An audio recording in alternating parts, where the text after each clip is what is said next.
Hey there, everyone, and welcome to another episode of our weekly BAS Bytes.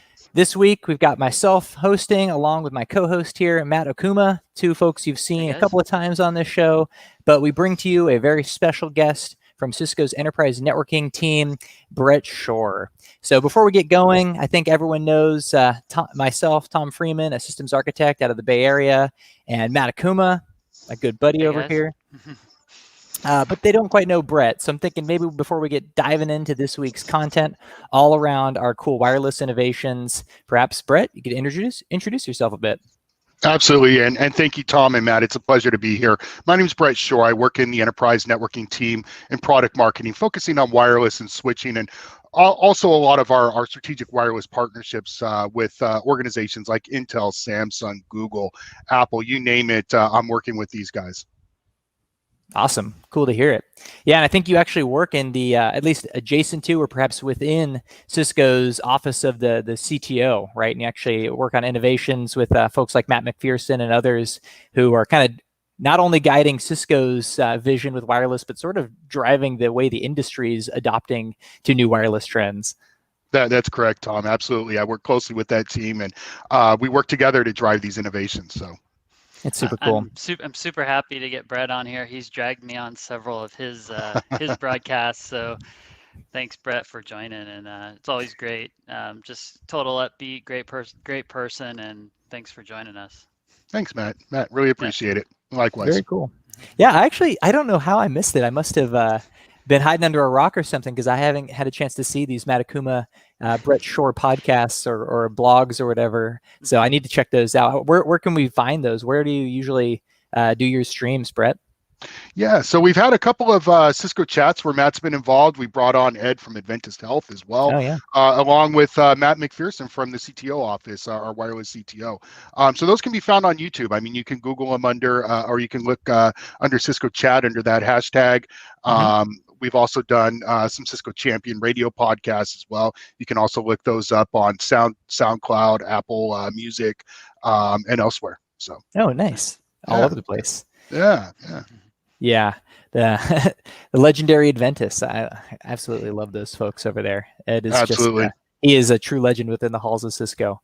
But anywho, on to the topic of today, which is all about cool wireless innovations and kind of the way we're adapting to this crazy world we're living in these days.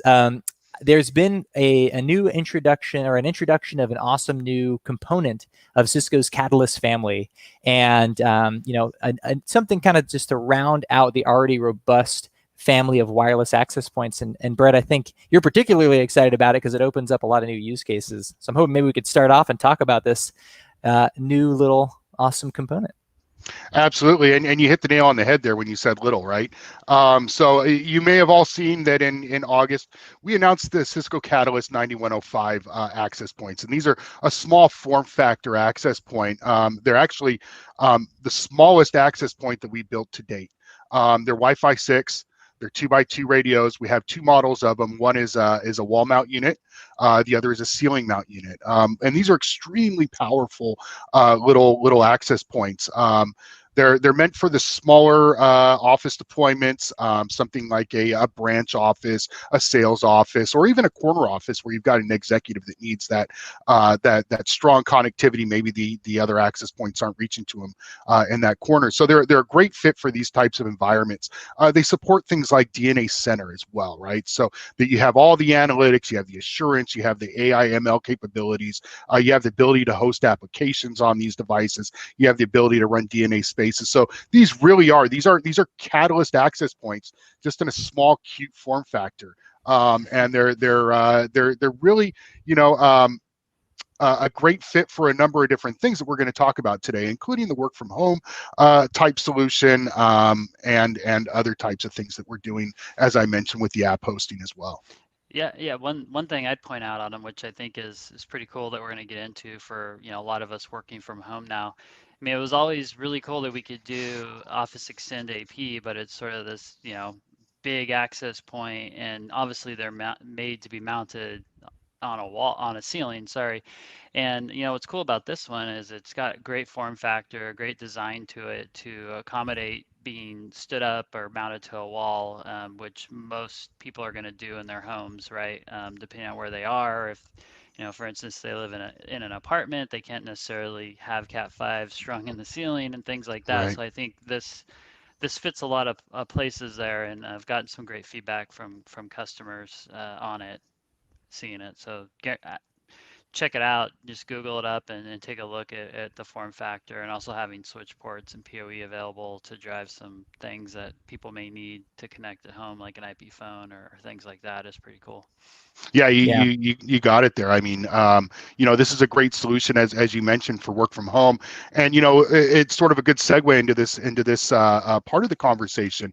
You know, we've done some research recently, and IDC has come out with some numbers, and they said, you know, pre-COVID, we had about 6% of our employees working from home. These days, right now, we've got about 52% of our employees working from home, and they're looking at, you know, moving on, this trend isn't going to change. And while we'll see people getting back to the office, they're looking at through the next year, through 2021, that we're going to see approximately 30% of our workforce, our employees, still remaining to work from home. And these are estimates. It may be up or down a few percentage points, but it's significant. It's definitely significant over the pre-COVID numbers. Yeah, it really is. And it creates some crazy new challenges. I mean, now IT teams have to support the home office. And I know we've talked about it a bunch here on the stream week over week, but it's becoming nuts. We have some interesting new ways to deal with that orchestration challenge. Some are, you know, DNA spaces. Some are leveraging the wireless LAN controller infrastructure we've already got in our data centers or in our DMZs to, you know, use technologies like the Office Extend on our APs. Others are extending our SD-WAN fabrics all the way to the home. So for those that haven't seen, you know, there's some amazing new innovations that we've got in the Viptela space in terms of the ability to scale out these fabrics, even in a full mesh capacity, to all home users, and actually have thousands of nodes dynamically pulling up and tearing down tunnels as they need to support the IT team's need to manage a quality connection and WAN connectivity from the home office. So it's really getting crazy. But what makes me so excited is that we sort of are really well prepared as a company, you know, as a technology provider here, with these very flexible platforms that allow us to adapt and actually deploy new services or put things on APs as we need. And I think the Catalyst series is one of the flagship examples of having the ability to just, you know, have some compute power on the box, on the AP, for whatever hosting needs you might need. I know, Brett, you were talking a little bit about app hosting as one of the amazing examples of the flexibility we bring, not only in Cat switches and things like that, but in APs as well. Yeah, absolutely. And you know, app hosting on the Catalyst platform is really enabling our customers to take the next step and integrate all of their IoT environment into a single network, into a single appliance. In fact, I spoke with a customer of ours recently called Reva. They're based out of Austria. They're one of the largest supermarket chains in Europe, and they use these electronic shelf labeling systems from a company called SES Imagitag. Now, prior to the app hosting solution, what they had to do was set up these separate IoT gateways, if you will, secondary APs and a complete IoT overlay network. This was complex. It was expensive. They had to bring out electricians, additional IT folks to set this up. It was time consuming. Not only to set up, but also to manage. They deployed the SES Magitag electronic shelf labeling solution onto the access point, onto Cisco Catalyst 9120s. When I spoke with the gentleman there, he said, his name is Hans, he said he saved 90% in deployment times just by setting it up using app hosting rather than having to set up the secondary overlay network. Now, this can be extrapolated across a number of IoT environments, and you can imagine the power and the flexibility that you have running everything on a single network, on a single AP. Yeah, I think that's just such a great use case. Retail, for example, grocery store example that we gave. I mean, being able to put those sensors or those dynamic things in the store and close to the consumer is definitely see those trends hitting the market where they could do things like dynamic price updates, things like that. And I think our platform definitely that we mentioned definitely enables that for sure, and that's what people are looking for, just a single platform to be able to do multiple things on, and I think it's a great architecture. Absolutely. And I mean, we mentioned retail as one example, but I mean, there's healthcare applications. There's all sorts of things that you can really do with this app hosting feature. And you can imagine, I mean, in an environment like healthcare with so much IoT going on, how do you simplify those deployments? How do you simplify the management? Having the application on the access point really does simplify that. It reduces costs as well, and management complexity. So great solution all around. Yeah, no doubt. So have you seen any other interesting use cases for the use of the app hosting on the APs or on the switches other than what we just discussed? I'm curious if there's anything in the works you could share. I've heard some interesting ones, and I think my SA team have sort of, we've been brainstorming and maybe dreaming about some things. I'll just share one that is on, I think, a lot of people's wish list. And just a full disclaimer to everyone watching, this is nowhere in the roadmap. I have no idea if anyone's thinking about this, but with the acquisition of Thousand Eyes, we have the ability to have these agents all over the place. So we have the endpoint agent that can live on an individual's desktop, be it a Mac or Windows. We've got an enterprise agent, which is a dedicated Linux VM that lives within a data center. We've got this cloud agent that they provide as well. But what a lot of us are thinking is, how cool would it be if we could make a kind of a minified version of that agent that lived on a switch or an AP and acted as a proactive sensor feeding information to Thousand Eyes. So just we're dreaming big, we're getting excited about the Thousand Eyes acquisition. That's just pure conjecture, but I'm curious, since you're a little more connected into reality, any other cool projects you can share? I don't know. It's cool. It really is a flexible platform, and there are a number of applications that we're working on, and those are in the healthcare industry, those are in manufacturing, but the sky's the limit. I mean, you can use any number of applications that we've partnered with, right? We partner with a number of vendors that create these applications and help them turn them into these containerized apps that work on the AP, but you can create your own applications as well. This is all done via Docker. So it's really simple to create your own applications and put them on the AP as well. You don't have to use one that we've worked on with another vendor. So really, the sky's the limit with this. Yeah, super cool. One practical use case here, not sure if it's going to actually come to fruition with one of my customers, but they have an orchestration tool that they use, and I'll try to keep it, a little bit vague so we don't violate anything here. But, there's all sorts of agent-based orchestration tools and automation tools like Puppet, Chef, even Salt has a minion as well. And, they actually do require a little entity to live somewhere in a VM, on a machine, in a container. And that could be one cool usage of the Cat9Ks, whether it's an AP or it's a switch, is pop a little minion, pop a little agent on there. And, maybe not the most bang for the buck if you've got a VM running something like a Salt minion in a data center next door, but maybe you've got these devices all over the country and you don't have localized compute resources. Maybe all you need is a little lightweight container platform where you can pop on a little agent and have it all over the globe kind of just orchestrating for you as a remote node. So it's cool. I love the app hosting content, but I know that's not all we wanted to talk about today. I think maybe in terms of other interesting things that are going on, and maybe supporting our wireless platform and the continuation of making the home feel more like an office. I think there are some interesting things we're bringing to bear as well.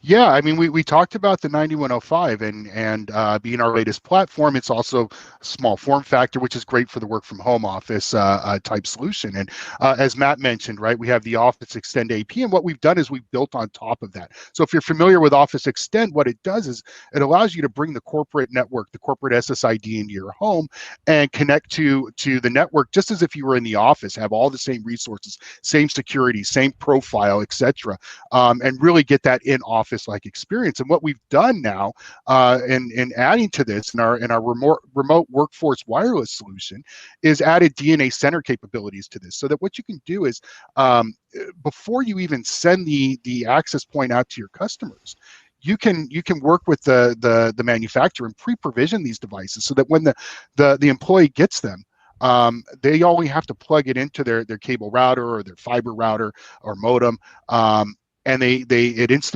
instantaneously phones home, provisions the device, and automatically gives you access to the corporate network. And not only that, right, we have all of these assurance and analytics capabilities built into this, so that, you know, when someone says my network is slow or I'm having issues here, the IT team can actually look at what's going on all the way even down into the device level to troubleshoot and make sure that you know, everything is running correctly. In fact, we did a webinar just yesterday with Intel, and we were talking about these solutions. And, you know, we work closely with Intel. We partner with them on a number of things, and working with them includes co-developing their wireless chips and our access points. We have labs, identical mirrored labs in Intel locations as well as in our Cisco locations. And what this does is it means that we're working together, we're co-developing, we're co-testing all of these devices. We're finding bugs, we're finding things that, you know, would interrupt the connectivity. And why is this important? Well, you know, when I speak with Intel, they tell me that they own 90% of the enterprise Wi-Fi chipset market. Right, so all of these devices that you've got at home, right, your laptops that you're using, they're connecting into our access points, and they have a better connection. They have an optimized connection, and that's because of the work that we've done together. That, you know, that the Intel chips really do work better with the Cisco APs on that front. So that's a great solution, and we're bringing those two things together, right? With the Office Extend, with the partnerships that we have, and this is beyond Intel, right? We work with Samsung, we work with Intel, we work with Apple, we work with Microsoft, all of this stuff to make sure that our products are optimized to work with their solutions, and things like WebEx or FaceTime or any other sort of video communication is optimized to work its best. Yeah. Well, one thing I would add there is just definitely working with customers through getting their remote workforce to be able to work from home. You know, Office Extend AP to me is pretty intriguing, just because we know our customers, most customers have our enterprise Wi-Fi right in their large campuses, and the ability just to add more APs to that and have that management stay consistent and just treat, you know, those APs as an extension of their infrastructure is super cool. It's super neat, right? And especially if those smaller APs have all those innovations in them, and, you know, will just interoperate better with the things at their home, their devices. It's pretty cool, just because, you know, any other solution that we put in or position, there's pros and cons to other premium work from home solutions, but all of them require a little bit of a different way of doing things. And I think it's worth noting that the Office Extend AP architecture has been around for a long time. It's tried and true. It works really, really good, and no administration work has to really be changed. Your teams can consume it and manage it just like they were before. So definitely cool. I know we've mentioned it a lot on the streams, but I'm definitely seeing people starting to look at that. Well, I think it builds on. Go ahead, Tom. Yeah, I was going to say, you had a good point the other day, Matt. We were talking about reusing existing equipment, maybe slightly older equipment, or just, you know, if times are tough and you're already doing a refresh of older gear, as you mentioned, OEAP has been around for a long time, and it's supported on almost every platform that we have in the wireless space. With respect to either the new Catalyst-based iOS XE based controllers and APs, or even the Air OS APs as well. So I think that's pretty cool. If you've got a bunch of those that were maybe destined for the backup room or the E-Wave spin or something, it's a creative way you could potentially get more bang and more life out of your APs. Absolutely. And as Matt was mentioning, right, I mean, we're all starting to look at this stuff, right? We're all starting to sort of move in this direction. And I think it's been a progression on the work from home solution, right? I mean, when I first started working from home, and I don't typically work from home until COVID hit, I was sitting at the dining room table, right? And then the next step was I need a desk, right? So I bought myself a desk, right? And then I thought, well, I'm sitting here at this desk and on a kitchen chair. I really need my ergonomic chair. So I go into the office, I grab my ergonomic chair, I grab my monitor from my desk, and a couple other components that I need at home, right? And then I upgrade my Wi-Fi, right? I upgraded, I called up Comcast. I said, I need more uplink, right? Because my low latency applications, things like WebEx, right? We're having some issues on, with the 5 megabits per second that Comcast was giving me. So I had to upgrade. Yeah. Now I've got a whopping 15 megabits, right? Treat yourself. Exactly. Now I got a whopping 15 megabits.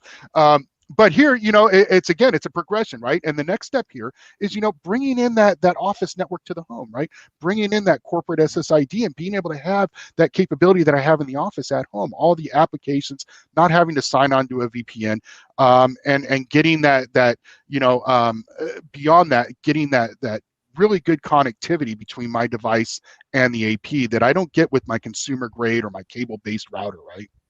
Yep. Yeah. Most definitely. Yeah, Brett, I think, one thing we wanted to tie off on here before the stream ends is I know you and I have worked a lot on open roaming, and it's probably a term some people might not be aware of. I think it's as we see more people, working from different locations, and personally, a lot of my customers view their guest network as critical as their production network, right? Customer experience and customers are very important to industries like healthcare and retail and things like that. So why don't we just start with you telling us the basics about open roaming, what Cisco's doing there, what is it, and how is it changing the world of Wi-Fi? Yeah, so I mean, open roaming solves the challenge of being connected automatically all the time. When we use our phones, our cell phones, right? We roam between LTE towers. We don't know who the carrier is. We don't care as long as we remain connected, right? And the same thing should happen on Wi-Fi. And that's what open roaming solves. It builds on the Passpoint technology, but it takes it to the next level with a federation of identity providers, so that you really do have that ability to sign on once and with open roaming and go anywhere there's an open roaming network and automatically be connected via one of your IDs that works with the federation. And that could be things like your SIM ID. It could be the device ID. In fact, Samsung builds into all of their devices that open roaming is native, built into the Galaxy devices. Android just recently released their latest operating system, and open roaming is built into that as well, right? So that all Android devices can hit open roaming networks and automatically connect via the Google ID, right? And so what this does is it solves this challenge of, remaining always connected, and it allows users to have that positive experience, especially when they get far from, say, a cellular connection. They don't have the ability to connect. They don't want to, sign in via some sort of captive portal. They don't want their information taken and being spammed with emails. All these sorts of things. It solves all those issues, and really it allows that seamless, automatic onboarding and connectivity. Now, what's new is, Cisco invented this standard, right? We invented Passpoint. We built on that. We invented open roaming, and now we passed it on to the Wireless Broadband Alliance to own this standard. right? And to drive it throughout the industry, because, hey, you know, I mean, it's one thing to have this available on Cisco networks. It's another thing to have it available on the potentially billions of hotspots we're going to see, you know, in the future. And so we want to build on this. We want to make it an industry standard that everybody can use, that our competitors can use, that anybody that wants to set up an open roaming network can do. And this really does work with any pass point capable access point that that's available today. Now, what's new is that we've been working, you know, I mentioned our work with Google. We've been working closely with Google, and what they've recently announced is Orion Wi-Fi. And what this does is it builds on the open roaming platform, and it enables any vendor, any what we call access network providers. These are the folks that would run the open network, the open roaming network. It allows them to provide service provider offload and monetize it and get paid for it. So say you're a small chain of coffee shops and you want to provide your guest wireless and you want to add open roaming to this. You can also get paid for allowing those guests to join the network, to take on those service provider offload capabilities and get paid for it. And what Google Orion Wi-Fi does is it acts as the broker, the mediator, to take care of all that. So these small vendors, they don't have to have a relationship with the carrier, and the carrier doesn't have to have a relationship with them, which has always been the challenge there, right? You know, typically you have carriers that have relationships with a few venues, right? Very large venues, maybe sports stadiums, etc. And those are the ones that can take advantage of service provider offload. Now it's going to be available to everybody, and that's really, you know, it opens up the open roaming networks. It opens up the ability to run these networks, and again, to get paid for that service provider offload. Nice. Very cool.